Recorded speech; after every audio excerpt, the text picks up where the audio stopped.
It's 9 p.m. on May 10th, 2023. I found this on the grounds, the full edition.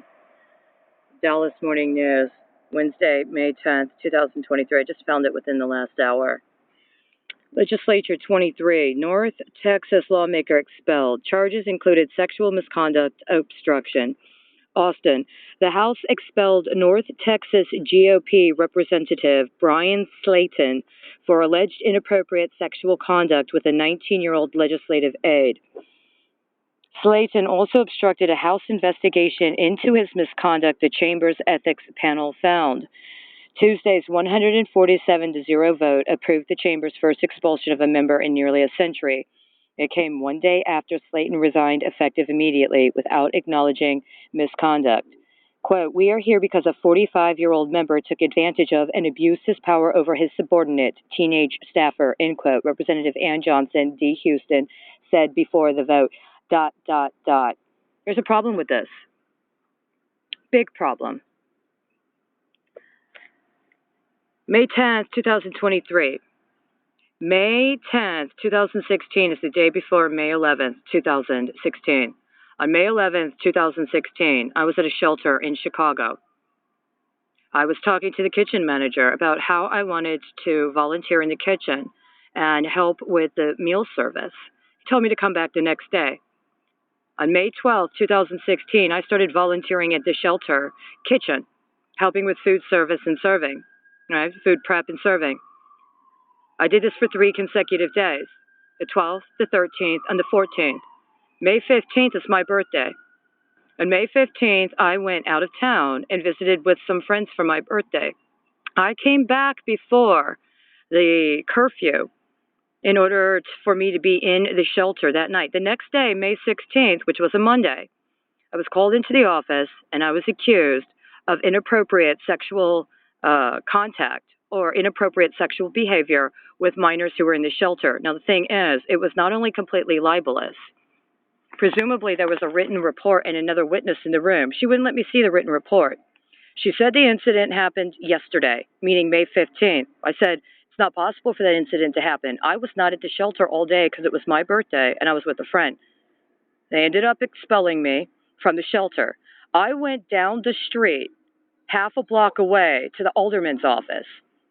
The Alderman happened to be a retired police officer. I went to his office and said I needed to call the police and file a criminal report because they had illegally evicted me from the shelter, and they had accused me of being a child molester. See, the incident regarding the allegations of the inappropriate sexual contact with the children had come several weeks before, when there was an incident where I was at a meal and eating with some of the minors who had seen me stretching in the shelter and asked if I could stretch with them. I told them I needed to speak to their parents. So I went with them up to the next floor of the shelter and met with their mothers in person in the shelter, discussed what the young people had said, and asked their mothers if they wanted to join us. On that floor in the shelter was a big open space. I said this would be a good place for us to stretch. We could all stretch together. A man who was doing some sort of duty on the floor told me I couldn't come on the floor because residents from the floors below were banned from that floor. I went down immediately and talked to the person who was in a comparable position on my floor. She said she had never heard of such a policy. I was in her office when he next held her down from the floor above and said, she can't come up here. And she's like, what do you mean? I've never heard of this policy. He said, yeah, well, we have a new policy. Women from your floor are not allowed on this floor. She then said, I have never heard of this before. I'm going to talk to somebody about this tomorrow and we'll get back to you. But in the meantime, don't go up to the next floor. So I didn't. The next day, the woman who later accused me of the inappropriate sexual contact with those minors told me, as I walked in, the first thing she said is, do you want people to think you're a child molester? I said, what? She said, do you want people to think you're a child molester? I said, no. She says, then why were you talking to those children? I said, they came up to me while I was eating and said they'd see me stretching. I went and talked to their parents. She said, well, don't do that here. If you want to do stretching with them, go to the park down the street. I said, that doesn't make any sense. Why would I go to a park down the street off-site if you're concerned about me being a child molester?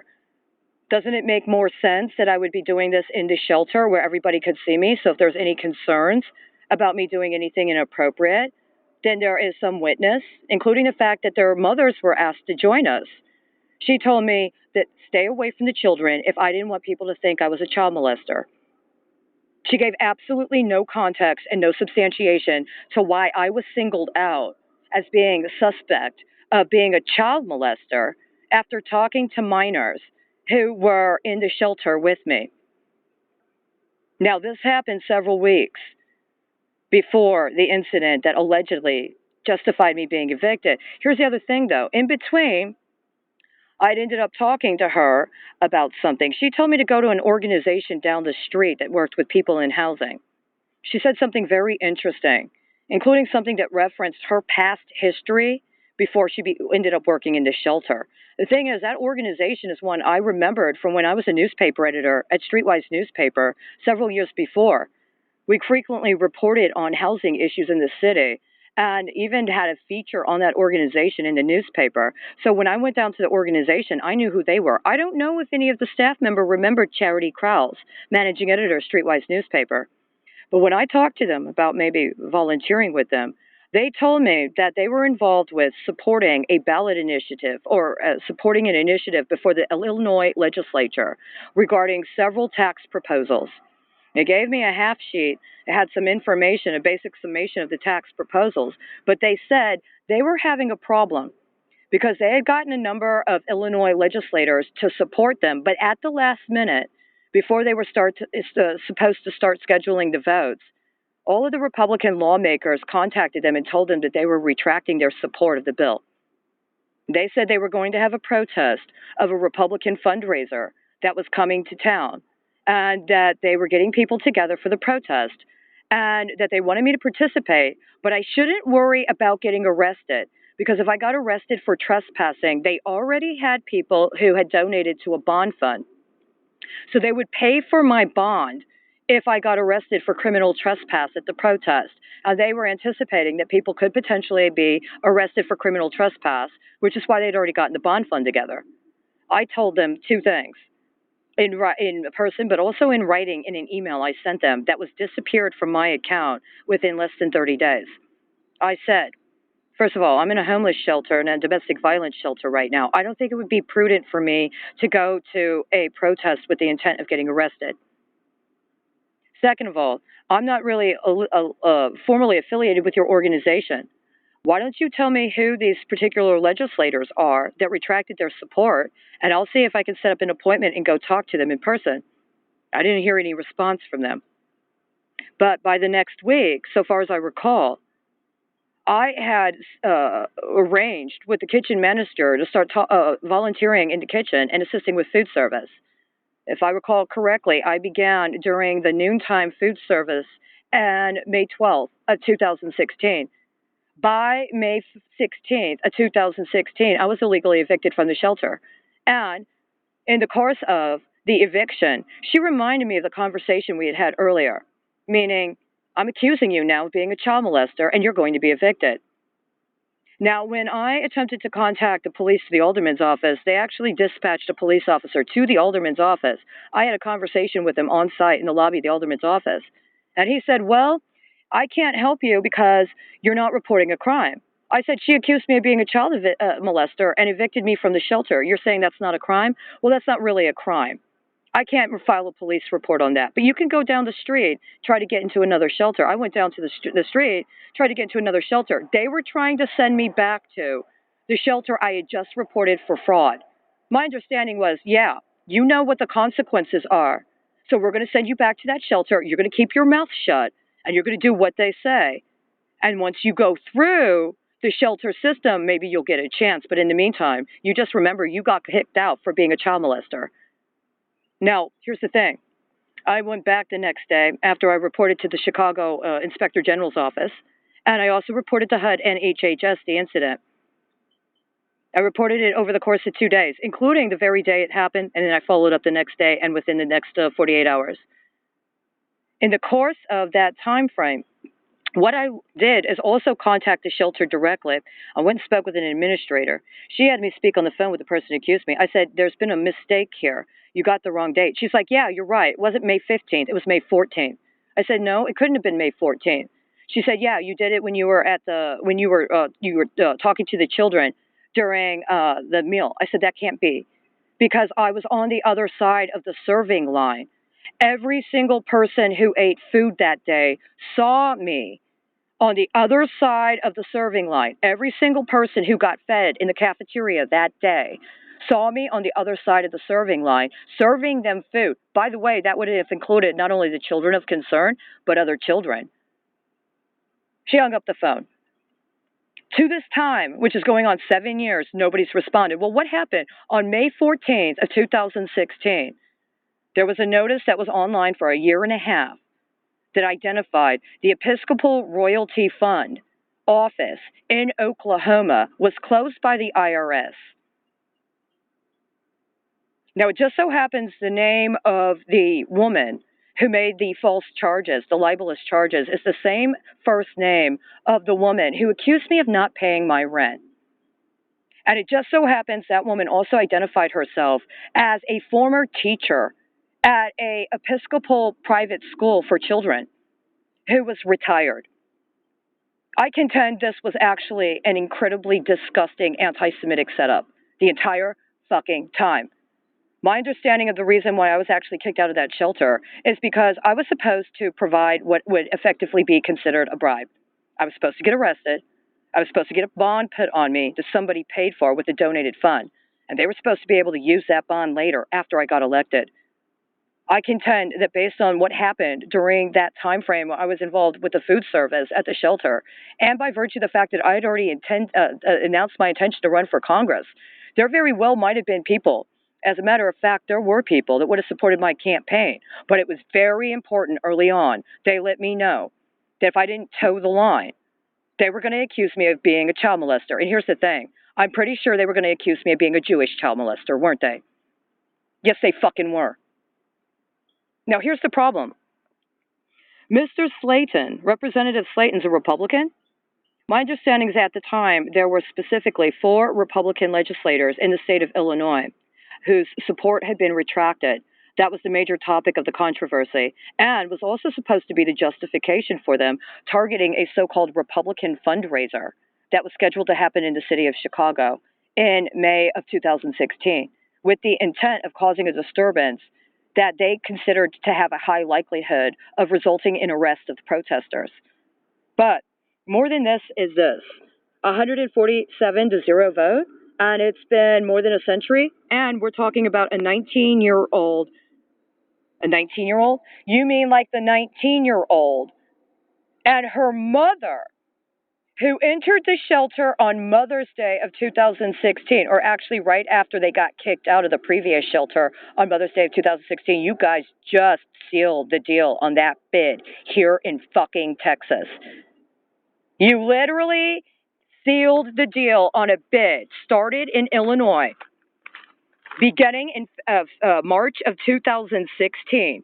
This past week, earlier this week, as a matter of fact, on May 8th of 2023, you sealed the bid. It was horrifying. And last year on Mother's Day was evidence that Texas had the intent of doing that very thing that they just confirmed on May 8th of 2023. Here's the problem. The crimes involved with this are probably at the highest level of crime possible.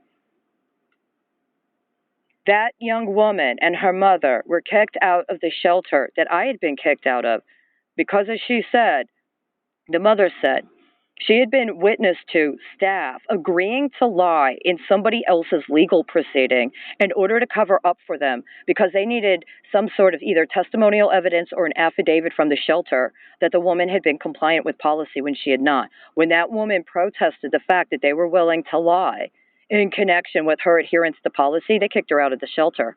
And so she ended up getting into another shelter with her daughter. Here's the problem. Her daughter was 19 years old at the time.